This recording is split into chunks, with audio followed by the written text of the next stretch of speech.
Major funding for KPBS Evening Edition has been made possible in part by Bill Howe Family of Companies, providing San Diego with plumbing, heating, and air restoration, flood and remodeling services for over 40 years. Call 1-800-BILL-HOWE or visit billhowe.com. And by the Conrad Prebys Foundation, Darlene Marcos Shiley, and by the following.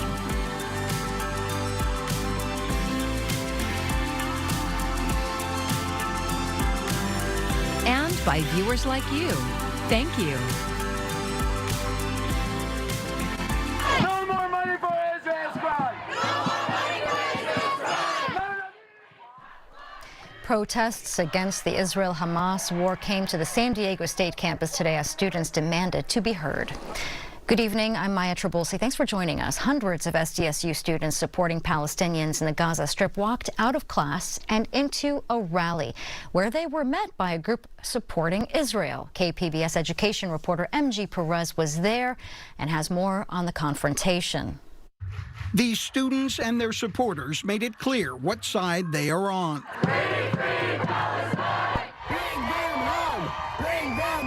For more than an hour this afternoon, the rally at San Diego State was led by Students for Justice in Palestine, a group calling for a ceasefire in the Israel-Hamas war, and for this university and others to divest from any Israeli financial interests. The spokesman only wanted to be identified by his first name. This is the right of every student, and especially the right of every person in the United States to protest and to assemble and to speak up against oppression. Jewish activists used patriotic Hebrew song and dance to get their message across. On both sides, this crowd was loud and proud, leaving many others somewhere in between, not wanting to be named, but okay to be heard. We've just seen so much death and so much inequality, and how the U.S. is also funding a lot of, the war in Gaza. And it looks peaceful right now, which is good. As long as it stays peaceful, that's all that matters. The passion for activism here at San Diego State is as real as it is on any other campus around the country right now. But the response from administrations varies. In a written statement, SDSU said it must allow for constitutionally protected free speech and an individual's right to acts of peaceful protest. The statement also says safety professionals and administrators continue to be in contact with members of our Jewish, Islamic, Arab, and Palestinian communities, in addition to other campus community members. And it concludes, we strongly encourage all who choose to gather to adhere to laws and university policies. Our people have survived every single generation. There's anti-Semitism, and we will survive this. Karen Perry is the executive director of Hillel of San Diego, an organization that supports these San Diego State students, as well as 2,500 others at UC San Diego, University of San Diego, and Cal State San Marcos. These protests are seeking to silence, erase, demonize, and dehumanize Jewish students whose identities include a belief in Jewish self-determination in our historic homeland. No one is free unless everyone is free. It isn't the final word on the Middle East conflict. It is the latest confrontation that continues here and half a world away. MG Perez, KPBS News. Meanwhile, campus protests are intensifying throughout the country. Some pro-Palestinian protesters are refusing to leave their encampments or occupying buildings. As Ivan Rodriguez reports, some universities have suspended students, while others are requesting police assistance.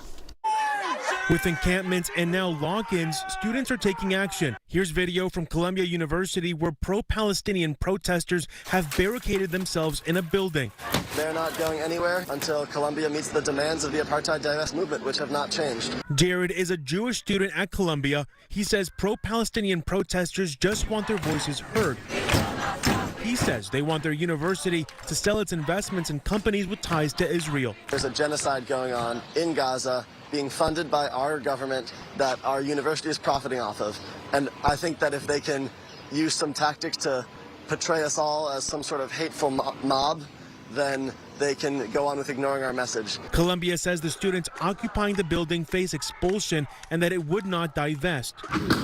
On the other side of the country, police in riot gear swept through Cal Poly's Humboldt campus, arresting dozens and clearing occupied buildings. The university wrote on its website, "What's occurring was not free expression or a protest. It was criminal activity, and there were serious concerns it would spread even further on campus."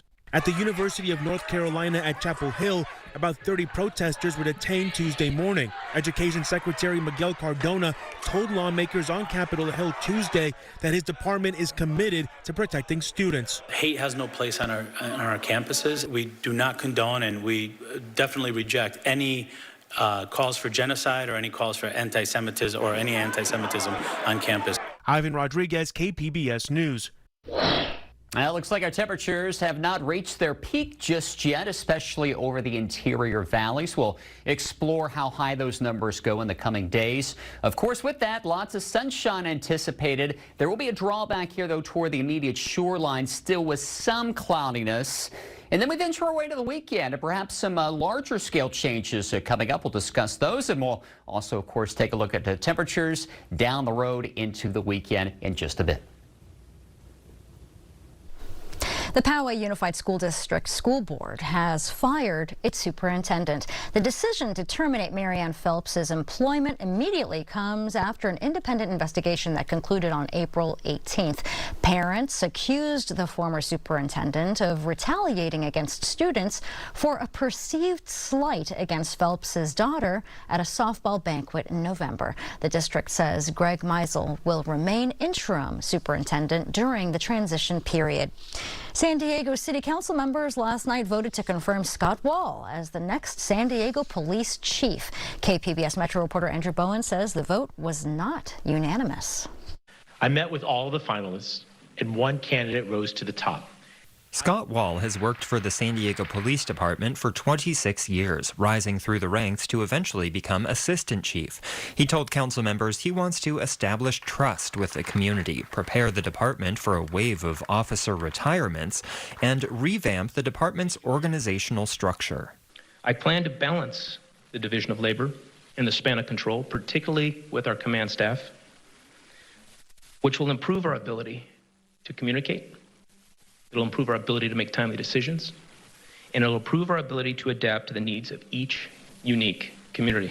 Most of the public speakers at Monday's meeting supported Wall and praised him for his willingness to listen, but a handful questioned whether Wall was capable of addressing long-standing disparities in how SDPD officers treat Black and Latino people versus whites. So please know that we are ready to work with our next police chief, but we want you to stop using the progressive buzzwords and roll up your sleeves and ask the tough questions. Those are our tax dollars. These are our Black men that get stopped daily. Our BIPOC community is hungry for building a bridge in 21st century policing. Councilmember Henry Foster III cast the only vote against Wall's confirmation. He said the outreach to his constituents during the recruitment process was inadequate.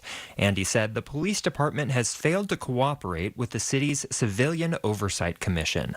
But Councilmember Joe LaCava said he's observed Wall in community meetings and trusts him to lead with integrity. You listened to questions, and without being defensive, you responded in candor and in honesty. It immediately struck me you were somebody different. The council has to vote a second time on Wall's confirmation as police chief. Assuming he passes that procedural vote, Wall will take over as chief on June 7th. Andrew Bowen, KPBS News. County leaders are brainstorming ways to continue support for January flood victims. County supervisors are set to vote on two proposals today. The first would allocate $500,000 to help victims transition into permanent housing. The other would send $46 million to housing authorities in cities impacted by the flood. This as lodging and meal vouchers are set to expire in less than 2 weeks. The county wants us to start transitioning out of hotels back to our places, but they don't understand is the landlords for renters like me are not moving quickly or trying to expedite it. We're on their time, we're not on our time. And both of those funding proposals will each require 4 votes from the board. A new firefighting tool was unveiled in North County today. As KPBS reporter Alexander Wynn shows us, it aims to cut response time in half. Cut! With Wildfire Awareness Month starting in May, officials in North County are adding another tool to the firefighting arsenal. It's called a helo-pod, which is a tank that is filled with 5,000 gallons of water that will be utilized by helicopters. Tiffany Boy Hodgson is the president of the Vallecito's Water District. The helo-pod is a joint venture between the district, CAL FIRE, and the San Marcos Fire Department. It's really important because up here in North County in particular, we are really susceptible to climate extremes and wildfire risk. We've had several fires in the area over the last 15 years where people have had to evacuate. She says the pod will make the whole region safer. This is the first helo-pod installed in San Marcos. The next closest helipod to the area is in Fallbrook. CAL FIRE paid for the helipod, which cost $53,000. Vallecito's Water District and the San Marcos Fire Department paid for the labor and installation costs. CAL FIRE Battalion Chief John Hagee says this is a great collaboration for the regional fire protection. What it does is it gives us the access to water, which is key when a wildland fire starts, and it reduces that turnaround time for those helicopters, which are so important in extinguishing these fires. The pod is located on the hills north of Highway 78 near Palomar College. CAL FIRE says it'll cut the water reload time in half from 10 minutes to 5. This 5,000-gallon tank can be filled up within 3 minutes, and because it's in a fenced-in area, helicopters can come in and out quickly without having to endanger the public. San Marcos Mayor Rebecca Jones says the tool will help the San Marcos Fire Department keep its #1 ISO rating, the highest public fire protection rating issued by the Insurance Services Office. It's pretty prestigious, and this is one of the things that will definitely help us maintain that rating. And that's important for a growing city in a fire-prone area. Alexander Wynn, KPBS News. The U.S. Drug Enforcement Administration is expected to reclassify marijuana as a less dangerous drug, and that is according to sources who spoke with the Associated Press today. The proposal would recognize medical uses for cannabis and acknowledge it has less potential for abuse. It is currently a Schedule I drug in the same category as heroin and LSD. However, the reclassification would not legalize cannabis. Federal funding that helped pay monthly home internet bills for millions of Americans is about to run out. As Karen Kafa reports, digital advocates warn this could have serious consequences. A federal program that has provided a digital lifeline with low or no-cost internet for roughly 23 million American households is about to end. The Affordable Connectivity Program, a 2021 pandemic-era benefit, has run out of money, and digital advocates are concerned about what that means for the nation's digital divide. That's the path we're on right now, is we're going to be returning to a place where kids are doing their homework in parking lots, folks can't access their telehealth. The Federal Communications Commission says that in May, enrollees may receive a reduced benefit. For June, nothing at all unless Congress acts. The White House said Monday they'll continue to push Congress for a renewal and encouraged service providers to help in the meantime. We announced earlier this month that we are encouraging providers to take steps to keep their consumers connected at this crucial time by offering low-cost, no-cost plans. Angela Seifer, executive director of the National Digital Inclusion Alliance, says users of the Affordable Connectivity Program should check in with their internet service provider about those lower cost options. If an individual or household had utilized one of those low cost offers prior to the pandemic, they should definitely check and see what that low cost offer is now. It may not be exactly the same as it was then. The group also suggests looking into the FCC's Lifeline program for discounts on phone and broadband service from participating providers. In Washington, I'm Karen Kafa. The federal government has given San Diego County $19 million to ease the situation at the border. And with that money, county leaders intend to create a long-term migrant transfer site and shelter. But volunteers who have been helping at the border say they want a seat at the table when it comes to how the funding is used. Our media partner KGTV talked with one who has been guiding migrants to their next destination right after their street release by Border Patrol. You can show them the picture and say, I want to buy this ticket. and they'll sell you the ticket. We've definitely helped more than 33,000 people here. People have been getting dropped off from Border Patrol stations and just released to San Diego with no plans, being very disoriented. And processing centers are over capacity. Between February and March, migrant arrivals increased 7% to 33,800, 2,000 just on Friday alone. A CBP spokesperson told KGTV the agency is leveraging all available resources and surging personnel to the most active parts of the border. California's top lawmakers are urging the U.S. Postmaster General to reopen the post office in Nyland. KPBS reporter Corey Suzuki has an update on the Imperial Valley town that's been without a post office for more than 2 years. In a letter to Postmaster General Louis DeJoy earlier this month, U.S. Senators Alex Padilla and LaFonza Butler and U.S. Representative Raul Ruiz of Palm Desert said the ongoing closure was unacceptable and that the majority low-income town could not afford further delays. In February 2022, a fire torched the post office building, forcing the Postal Service to temporarily close it down. When do we want our post office back? Now! 2 years later, residents still have not received any concrete updates on when it will reopen. Nyland advocate Anna Garcia was moved by the lawmakers' letter and grateful for the support. We needed that. We need to know that we do know that they're on our side, but seeing that in writing has helped us. But Garcia says residents deserve more than a letter. She wants the lawmakers to come to Nyland. We need them to come to an actual table and speak to one another and ask, what is the holdup here? It's been long enough. In an email, a Postal Service spokesperson said the agency would respond to the lawmakers' concerns directly. In Nyland, Corey Suzuki, KPBS News. A month after a slip-out caused part of Highway 1 to collapse in Big Sur, the iconic road reopened to limited public access. Brisa Colin reports. 30 days after parts of Highway 1 crumbled into the ocean and non-essential travel was brought to a halt, the public is now able to travel through the Rocky Creek closure. To get this open to the public is going to be great to support the community, number one. I mean, we really want the residents to be served down there. And number two, for economic purposes, we want the businesses to recover. And so this is a great day and it's an important milestone.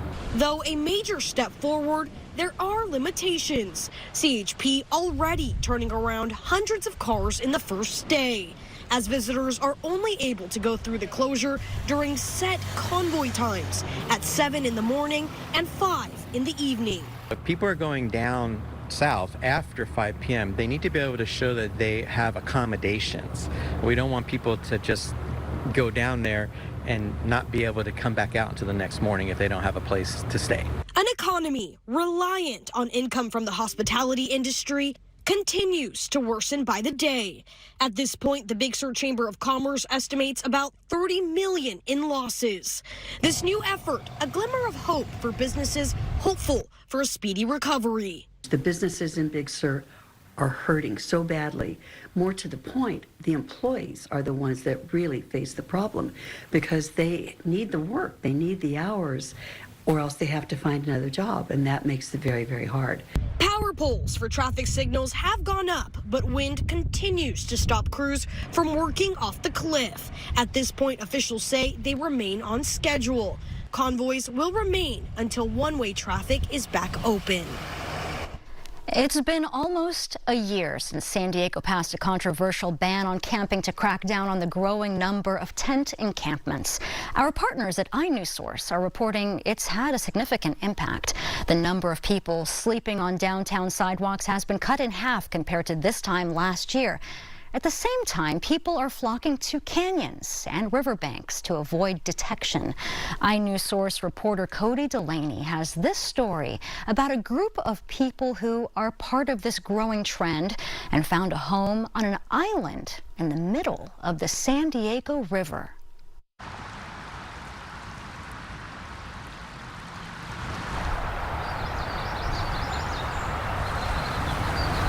14 years in April. On and off this island for 14 years. Not steady 14 years on here, but a long time. Longer than I wanted it to be. I love the peace of it, right? Like, there's water all around. I just saw some ducks surfing the rapids over there. That was pretty cool. don't really like living out here. I don't want to die out here. Like, I'm more of an indoorsy, turn the lights on, go to the bathroom, close the door, you know what I mean?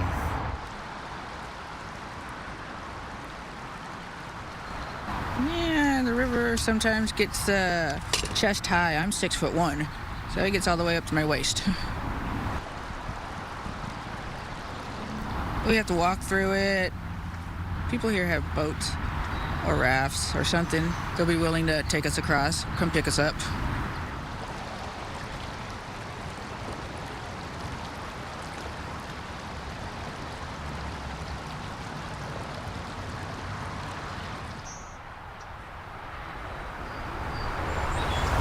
We all out here, man. We all get along. We all help each other. We all like a family. Most people can't do this, man. You know, it ain't for everybody. It is what it is, you know. Too old to be out here. I really am.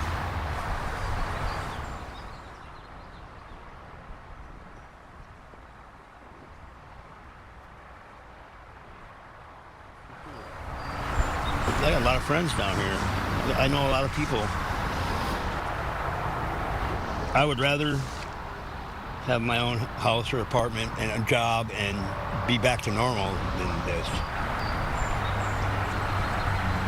I don't want to die out here. And this story was co-reported by Zoe Myers. You can read more at inewsource.org. iNewsSource is an independently funded nonprofit partner of KPBS.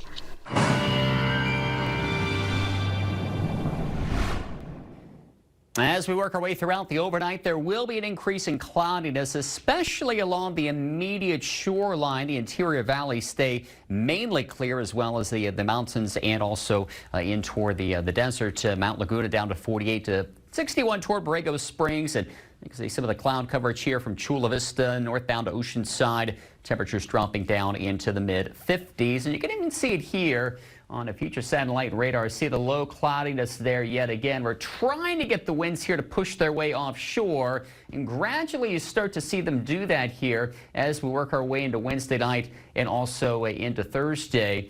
So not as much cloudiness perhaps to start off our Thursday morning. Here's the overall view as we work our way into Wednesday. It's going to be dry. Area-wide, statewide, and for that matter, regionally going to be dry here too. Low pressure far away off to the north and to the east throughout Colorado spinning about. There will be some gusty breezes, though. If you are traveling in that direction, you might want to check ahead. There could be a couple of flight delays. Borrego Springs back in the 90s for tomorrow. Oceanside 70, Chula Vista topping out at 68. Morning cloudiness along the coast, interior valleys, mountains, and deserts. Looking at plenty of sunshine in a very similar situation on Thursday. Again, perhaps with a little bit more of an offshore flow due to the placement of high pressure to our north and our east. So looking at the temperatures here, again, temperatures peaking as we work our way to Thursday, and then we'll start to slide back some. Look at the changes here on Sunday toward the coast, a little breezy. High temperatures back into the 60s there. The interior valleys looking at high temperatures climbing up into the 70s on Friday. And then we'll start to go backwards here by Sunday. Low clouds around, temperatures down into the 60s. As we look at the mountainous terrain, could even see a shower by Sunday. Otherwise, it's dry and quiet here through the start of the weekend. And toward the mountains, the deserts rather, we're looking at temperatures into the 90s here the next several days, but cooling off as we work our way into Sunday. Well, for KPBS News, I'm meteorologist Justin Pavic. A record number of dogs are in animal shelters throughout San Diego County. That's according to local animal welfare groups. KPBS reporter Melissa May tells us why they are calling it a state of emergency. San Diego Humane Society's president and CEO, Dr. Gary Weitzman, says all of the county's animal facilities are currently at 150 to 200% of capacity for dogs. The Humane Society has 640 dogs per day in its facility this year. That's up from 440 in 2022. An incredible uptick in the animals that we have coming into all of our facilities. We are maxed out. All of our partners are maxed out. Our rescues are maxed out. Spay-neuter appointments are maxed out.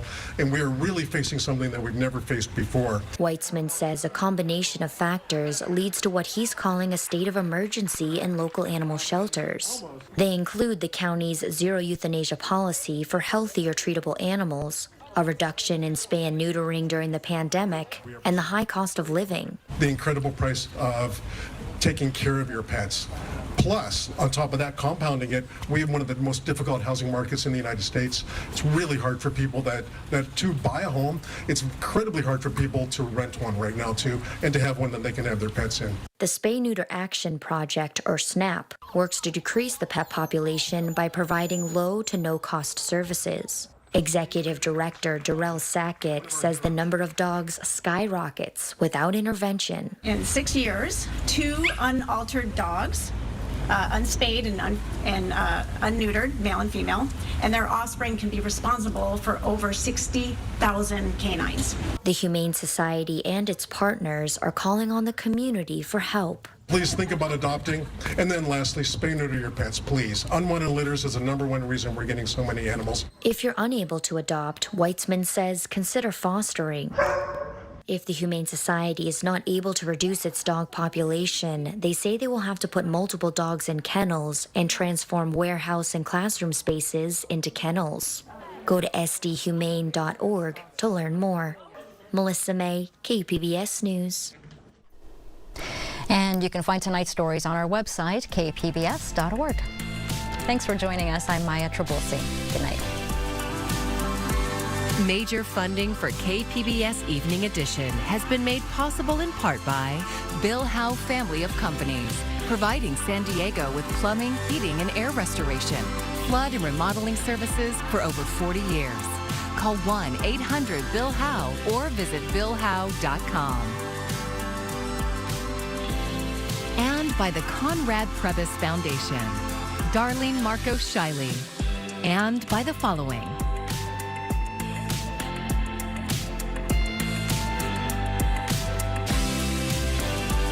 And by viewers like you. Thank you.